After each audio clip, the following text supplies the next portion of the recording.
If you are watching this on YouTube, first of all, thank you. And no, your eyes are not deceiving you.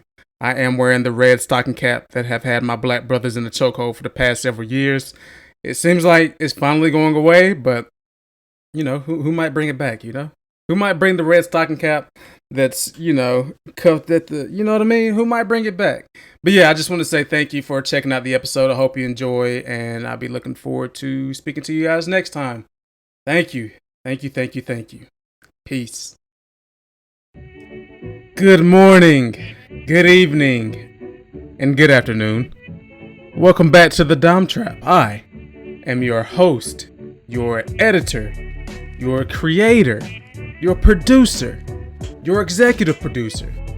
And most importantly, I am your first, your last, and your everything. I go by the name of Dominique.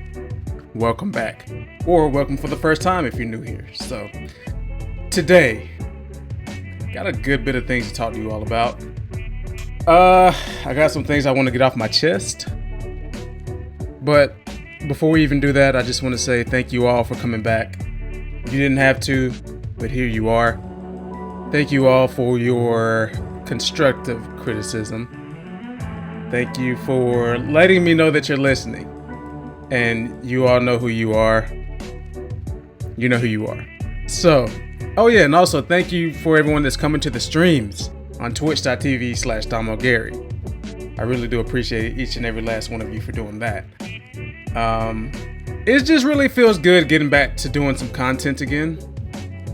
I'm trying not to take any breaks. I'm also at the same time trying not to get burnt out because we know how that can go.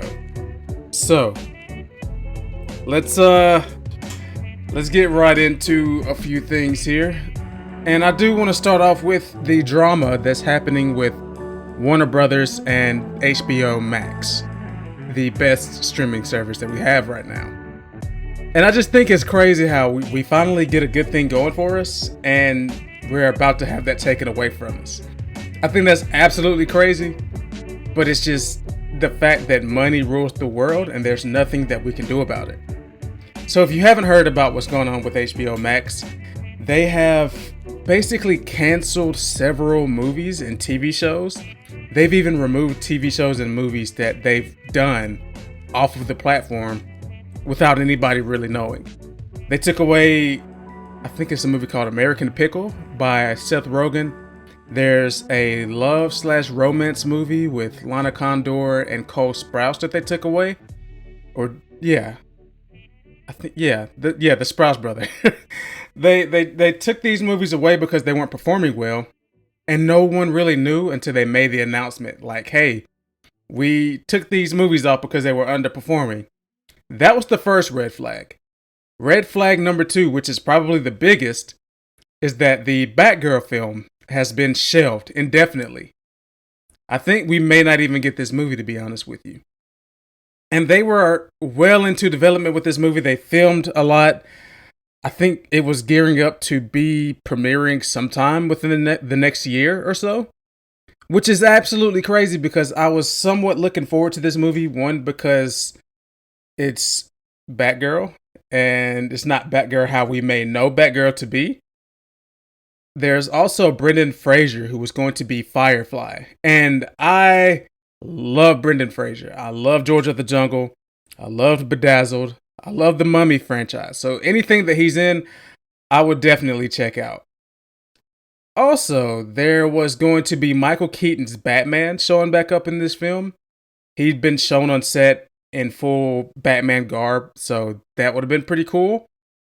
But I can't really say so now because we're not getting the movie, unfortunately. So they've basically shelved this. LeBron James had a house party movie that was going to be coming out, but that's also been shelved. So there's that also. There's the merger with Discovery Plus, and I think it's going to be called like HBO Discovery or something like that. Warner Brothers Discovery. That's what it's going to be. And it's really sad that we are not going to be getting these HBO Max originals, even with the films, because they're not bad. We're not getting bad content from HBO Max. Most of what we gotten from HBO Max has been really well. Granted, a lot of it has been regular HBO content, but HBO and Warner Brothers has been known to put out quality content over the years, especially with HBO Max. They canceled my show Close Enough, which was made by J.G. Quintel, who you may know from regular show, which was a tragedy. I really enjoyed the show for what it was. I know it wasn't as great as the regular show was, but the show was its own thing, and I appreciated it for what it was. It got 3 seasons, and then they axed it. And it's like they're going more towards they're gravitating towards the kind of love and romance TV shows because F Boy Island is being premiered right now. And, who's really watching F Boy Island on HBO Max? Not to mention that Discovery basically has, I think it's TLC, and they have the 90 Day Fiancé universe. And that's another thing that's just absolutely crazy. When they showed the movies and upcoming TV shows and everything that they have coming out soon, and they showed their franchises, I saw 90 Day Fiancé universe there in big bold letters. And I was like, all right, we're in a weird space now. We are absolutely in a weird space because we live in a world where we have a 90 Day Fiancé universe, but we can't even get a good DCEU universe. So for all you DC fans out there, I know it's got to sting a little bit. Sorry. But Warner Brothers is going to Warner Brothers, unfortunately. We really had a really good thing going for us. Now everything is kind of up in the air. We don't know what's going to happen with anything, whether it's TV shows, movies, even video games I'm unsure about. I'm not sure if we're going to get another good Mortal Kombat game out of this. I'm not sure about the Lord of the Rings franchise games because of this. Same with Harry Potter. Like, what's this going to do for Hogwarts Legacy that's coming out later this year? I have no idea. It's about time for Warner Brothers / NetherRealm to release their next game, or at least announce it. We may get an announcement in December at the Game Awards, but it's all up in the air right now, and it's very scary on that side.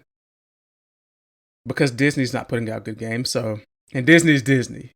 If you're new here, Disney is Disney. But, now we're at the point where we have all of these companies saying, hey, the project that we're working on is still being worked on, so don't be worried. I just saw where the people that are making the Black Canary movie, I think it's a movie. Yeah, it's a standalone movie with Journey Smollett, Juicy Smollett's sister, if you don't know. But, which you should know, though. But they're still making that movie. What's hilarious, that's not really hilarious, is that Ezra Miller, who you may know from The Flash, the crazy white dude that's causing all this commotion in Hawaii and all these other places. So I think he's been charged with kidnapping or something recently, robbery or something wild. He's just been out on a tirade. He's been kidnapping people. So hide your kids, hide your wives. But he's just been out here going crazy. But they actually had him do something, I want to say last week, regarding the Flash movie. Which is absolutely crazy because this man is out here terrorizing people, but you don't turn him in, but you bring him in to help out the film that we should not even be getting in the first place. And I just think that's absolutely crazy. Kevin Smith was also working on a DC animated thing, I believe. I think it was a TV show called Strange Adventures. And I was kind of looking forward to it because he was trying to get Nick Cage to play Bizarro, who is basically Superman's opposite. But I think that got shelved as well. They're making a Green Lantern series. Hopefully that doesn't get shelved. Like, we've gotten a lot of announcements from WB, but I'm absolutely terrified that we won't get any of it. So, if anybody that works at WB, or if anybody, or any of you knows anybody that works for WB, tell them to stop. Tell them to just stop and just give us the content that we deserve, that we've been told we were going to get. We need it at this point. Like, Netflix is Netflix. It's almost trash at this point. It's sad. Disney Plus is Disney Plus, so that's going to shine regardless. Anything Disney is just going to shine. But it's a breath of fresh air when we have these HBO Max shows and these HBO shows all living on one app that wants to work whenever it wants to work. Like, granted, I've seen tweets and people have said that HBO Max acts like it hates for you to use it. And I completely understand that, because when I'm watching something and I just want to watch the last 15 seconds over again, it's like the app just stops and shuts down and doesn't want me to do anything. So that's another thing. The UI is not the best. It has not been the best, but there's always room for improvement. And with them shelving all these shows and canceling all these TV shows and movies, and then not only that, them making the plan to lay off 70% of their development staff, I don't see HBO Max surviving another 3 or 4 years. And we just got it around 2 years ago, which is, it's confusing. It's very confusing because I just want it to be great. I want to get great content from HBO and HBO Max. I'd rather give Warner Brothers my money than Disney my money. But at this rate, Disney's just going to get my money because they just know how to keep TV shows and movies alive. But yeah, it's really shaky over there at HBO Max. I hope that things get sorted out. I hope that 70% of their development staff gets to keep their jobs and just work on new things.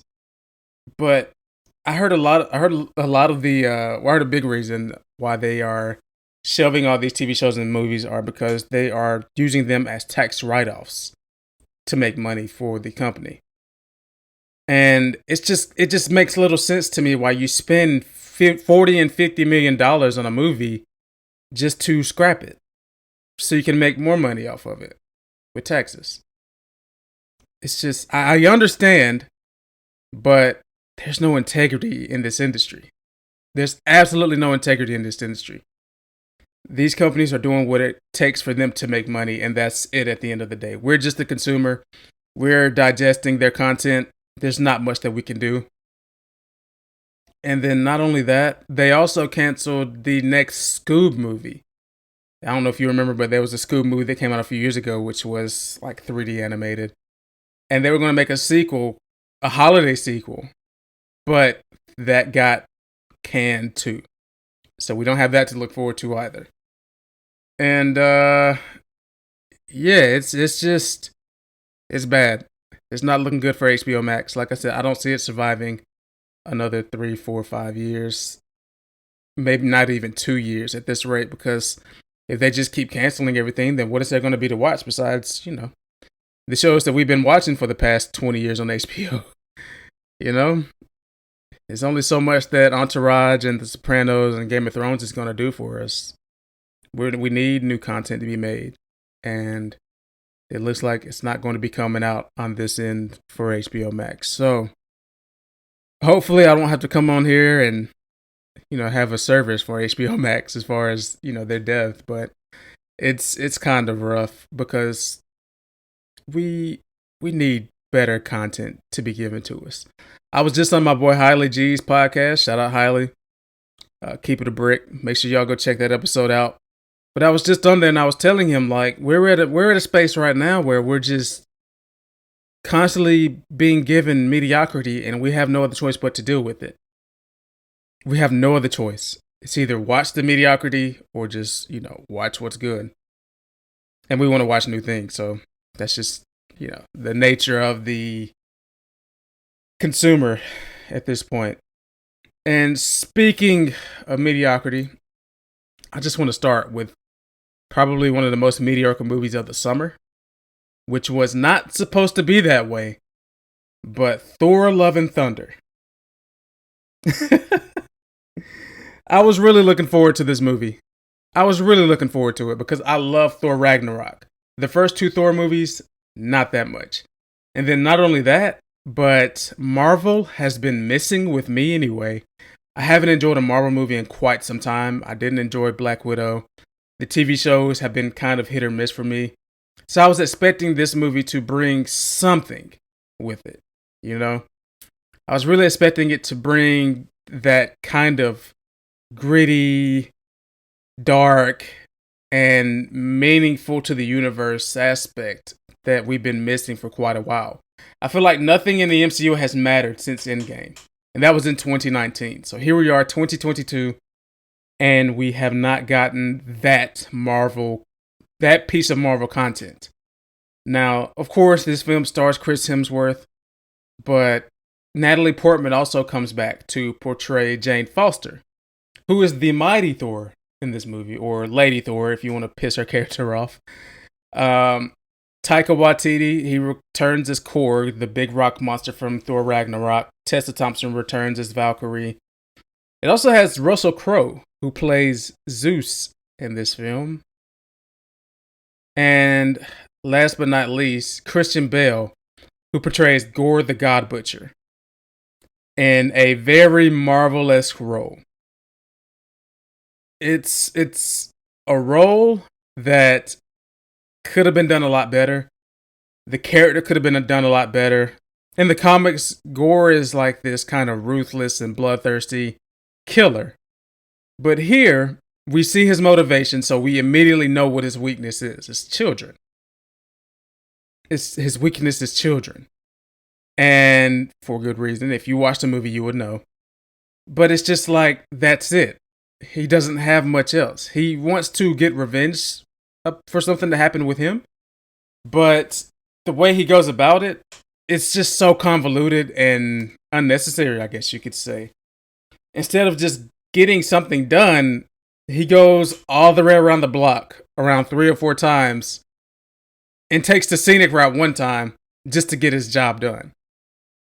And this movie introduces things that have not been introduced before. It brings back characters that we haven't seen in a few movies. And I said on Hiley's podcast that this movie was basically just a big paycheck for everybody. It's a big paycheck for Chris Hemsworth, of course, for Natalie Portman, for Taika himself, because he's directing and acting, or voice acting in this film. Tessa Thompson as well. But not only that, but their children are getting a check. Because their children star in the, well, co-star, I guess you could say, in the film. And it just felt like a matter-of-fact movie, you know? It's like, here you go. Here's a story. And, I'm starting to think that Thor is Thor. Thor is always going to be Thor. But I'm wondering if I would have liked this movie better if it was a TV show, a Disney Plus show, rather than this movie. Just because this pacing was just it was all over the place, for one. For two, the story wasn't as interesting as I thought it would be. It didn't keep me captivated or at the edge of my seat for any part of it. A lot of it was just a lot of corny jokes. This movie has 2 goats that they use as transportation. And I also said on Holly's podcast that the goats were basically the vehicle for the movie.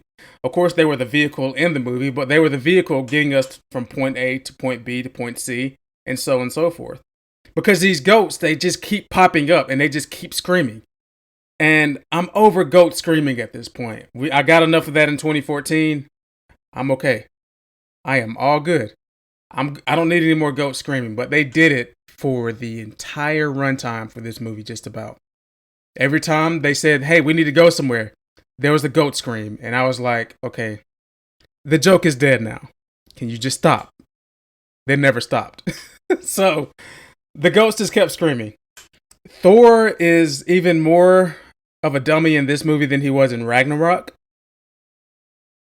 I like Thor when he has a purpose and he knows that he has a job to get done, but not so much when every 2 words that he says, he's just making fun of somebody or making fun of himself. Like, I'm not liking this point that we're in with Marvel movies where there's something that needs to be done, but everybody's too busy cracking jokes on each other. I'm almost tired of it.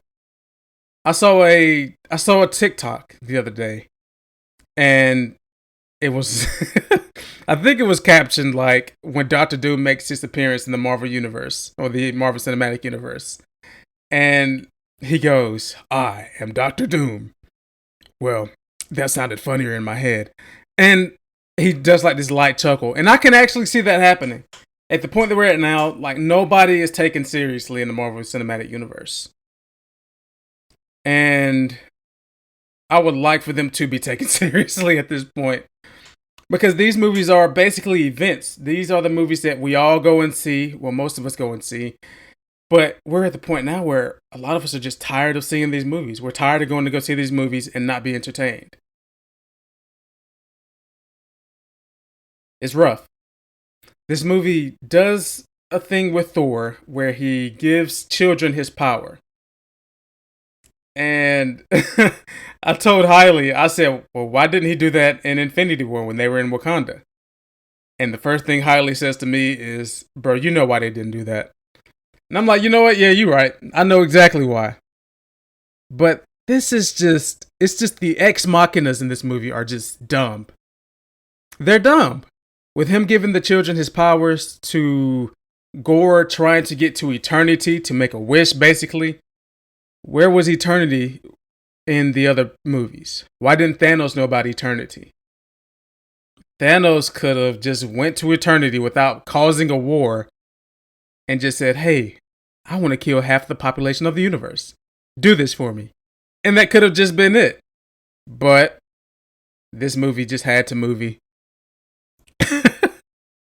It's not a terrible movie.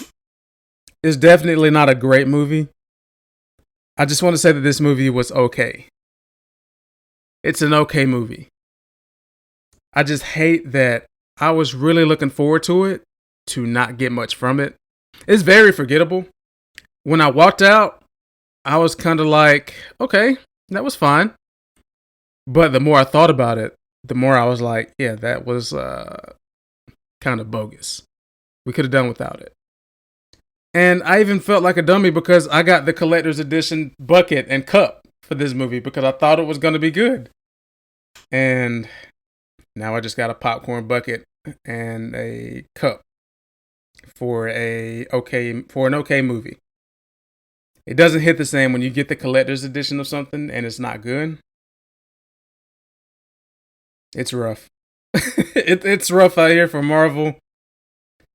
I mean, we have She-Hulk coming out next. I'm not too excited about it, but I'll check it out.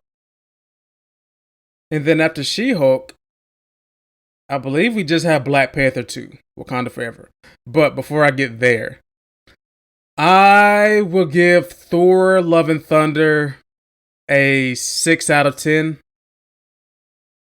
It's above average. I wasn't completely bored. I was annoyed. I was disappointed. But I wasn't hating this movie while I was watching it. It was just something to watch in a theater with 3D glasses on that had pretty colors and axes and things are flying at me and, it was just an okay time.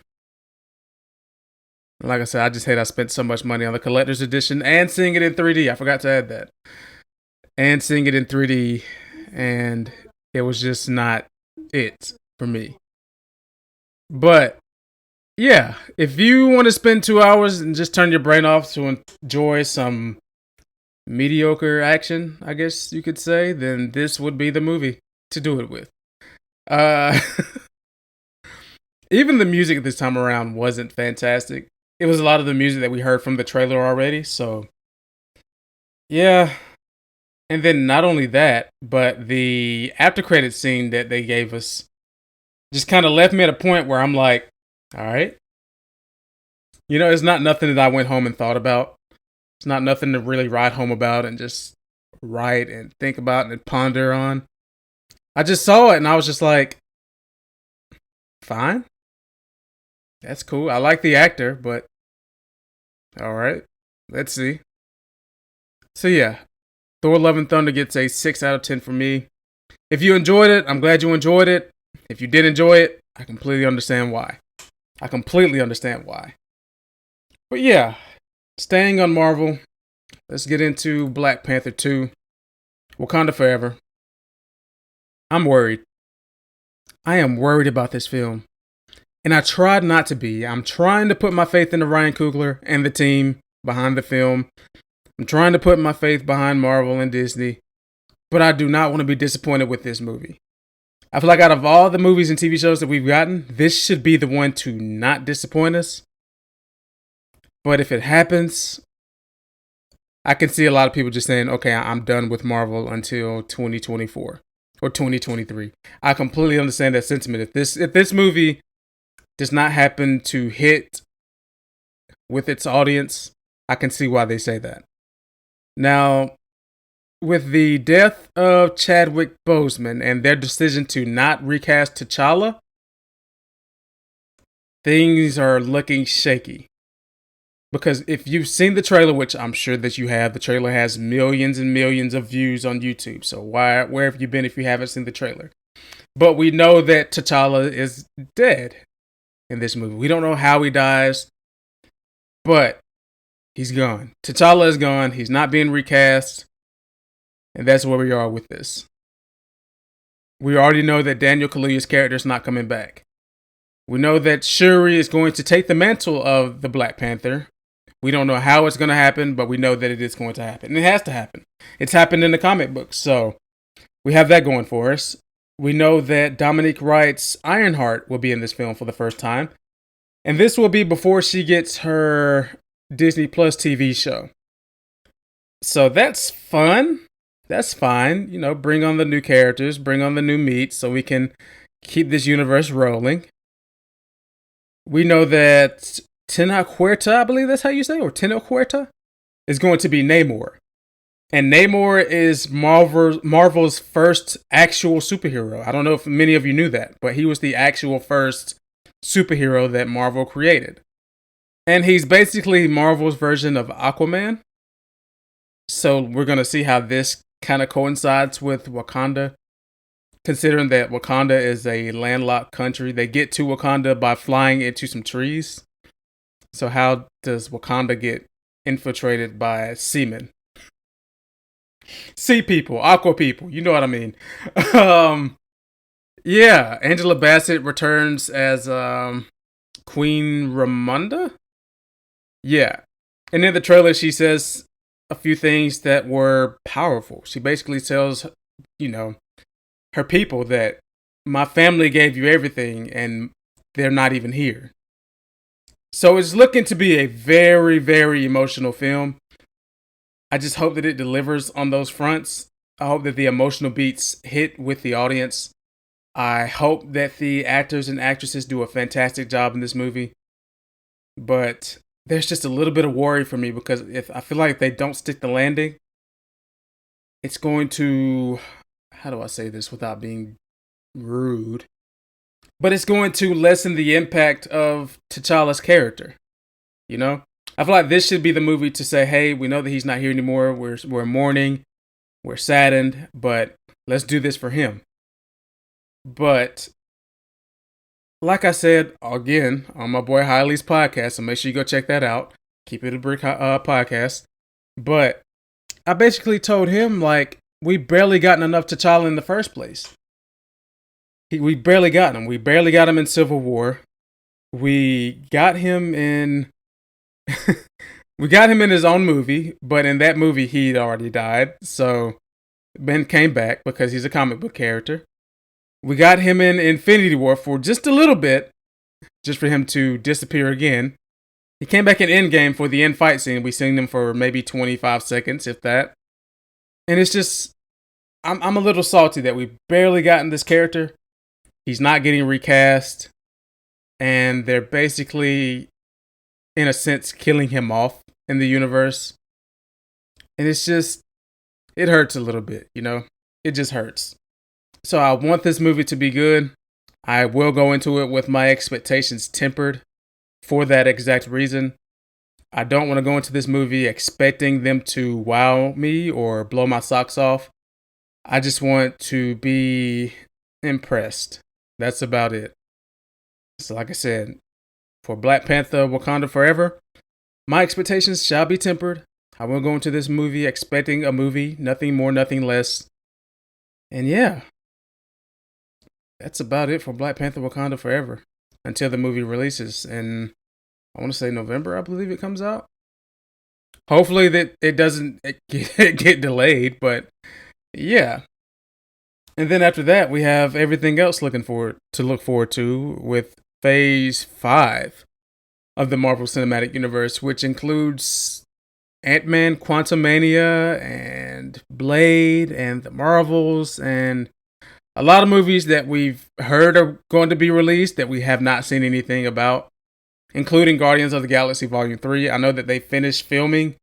I guess they're just doing everything else as far as when it comes to the final touches now. I'm looking forward to it. James Gunn has not let me down yet when it comes to superhero films and TV shows. So, yeah, I think that Guardians of the Galaxy Volume 3 will be the film to get a lot of people back on board of the Marvel train. Because, as we saw, Black Widow didn't do it. Eternals didn't do it. Shang-Chi didn't do it. I mean, it did it for a lot of people, but, it's Shang-Chi. Spider-Man did it, but does Spider-Man really count since it's a Sony film? I don't think that the Marvels would do it. Just throwing that out there. That might be kind of rude for me to say kind of early on, but I just don't see the Marvels being that film for Marvel right now. Maybe later on, if we see some things change within the universe, that could be it. But until then, it's just looking kind of mediocre for the MCU right now. But, like I said, still looking forward to Black Panther. Expectations tempered. I just want a good movie. That's it. I just want a good movie, and I want the character to be done justice. And that's about it.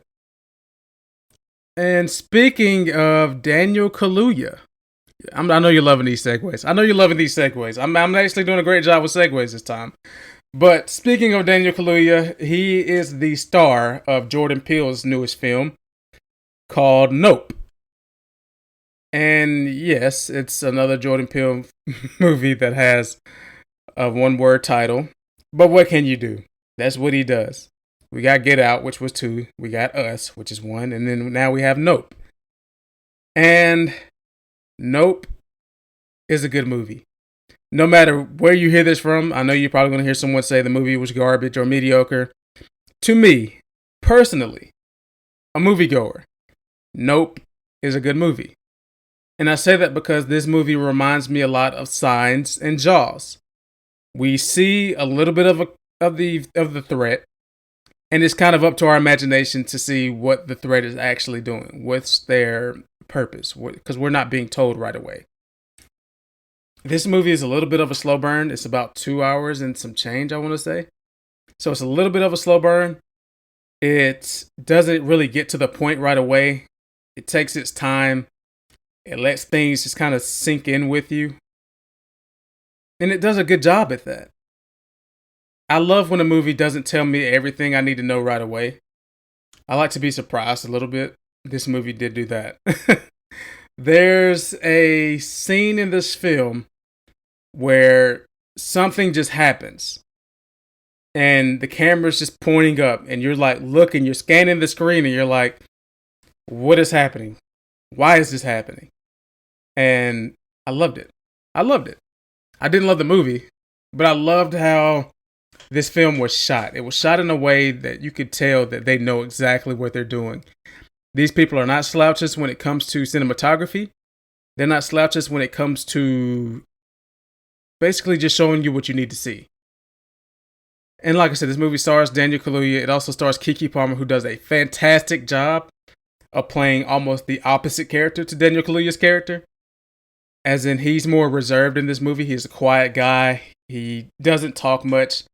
To him, there's not much to talk about. He's just experienced loss, and he's just still grieving in his own way.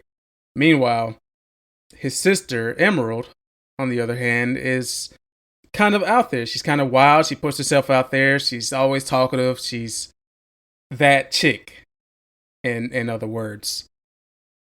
So it's kind of good to see their dynamic, them being brothers and sisters, them almost being complete opposite characters. I really enjoyed that. When it comes to the actual plot, and like I said, it does a really good job of showing you what you need to see when you need to see it.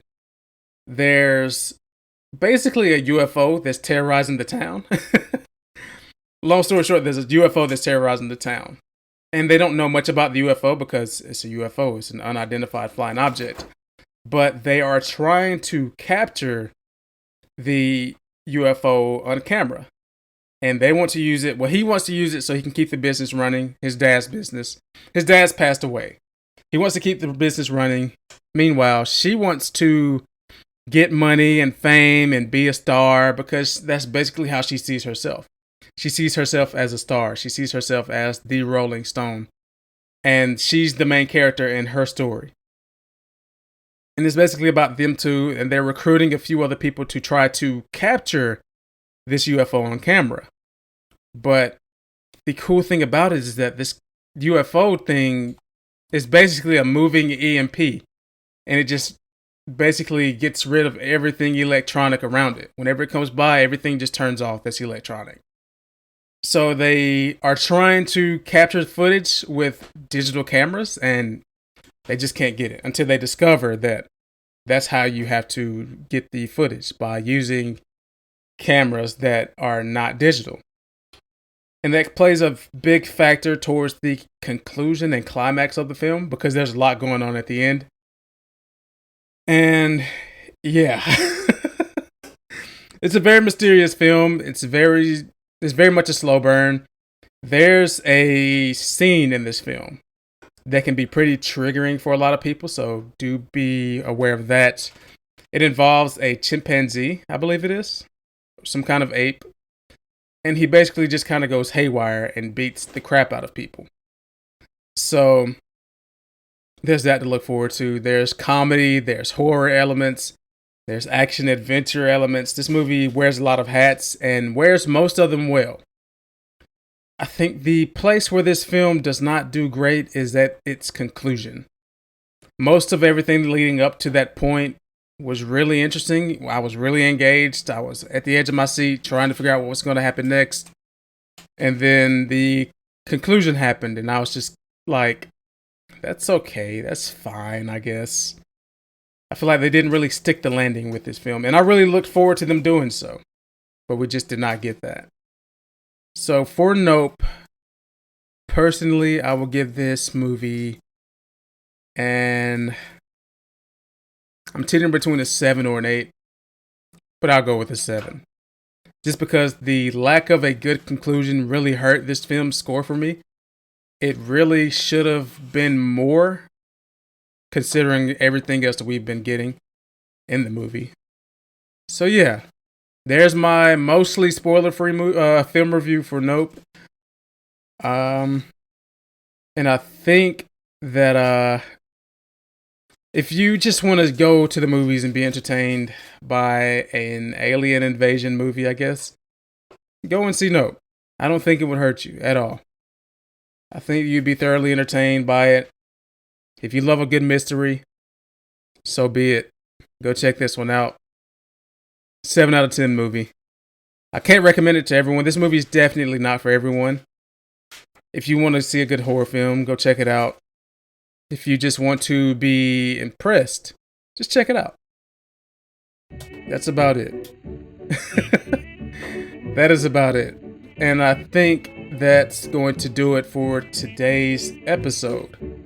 I hope you enjoyed it. Like I said, I just had a few things to talk about and a few things to get off my chest.